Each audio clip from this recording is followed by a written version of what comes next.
弟兄姐妹，大家平安。我们今天来到了马可福音的第1章12到20节。马可福音第1章12到20节一开始就说到，耶稣受洗之后，他就进入到旷野，在旷野那里受试探。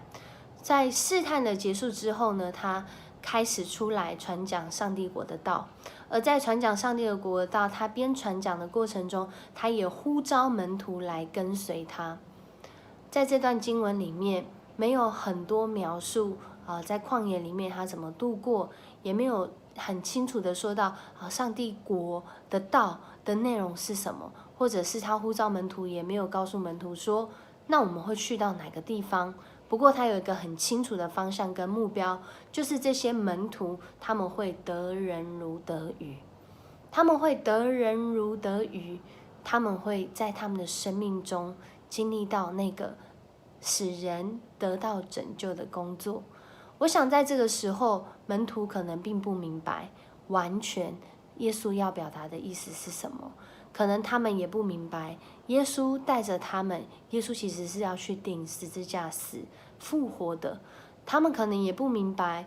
在这个过程中会遭遇到什么样的挑战，或者是遭遇到什么样的困难。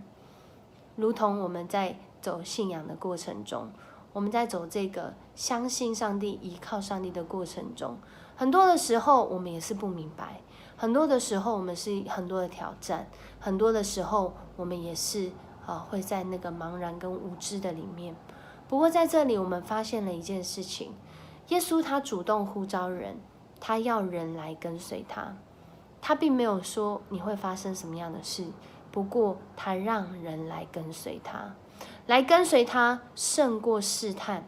来跟随他传讲上帝国的道，来跟随他活出那个耶稣基督他喜欢他喜爱的生活样式，在这个世界上。或许在这段经文里面，马可福音他没有说得很清楚这些细节，不过也就是因为没有说明这些细节，也让我们更知道原来跟随上帝是一个充满未知跟挑战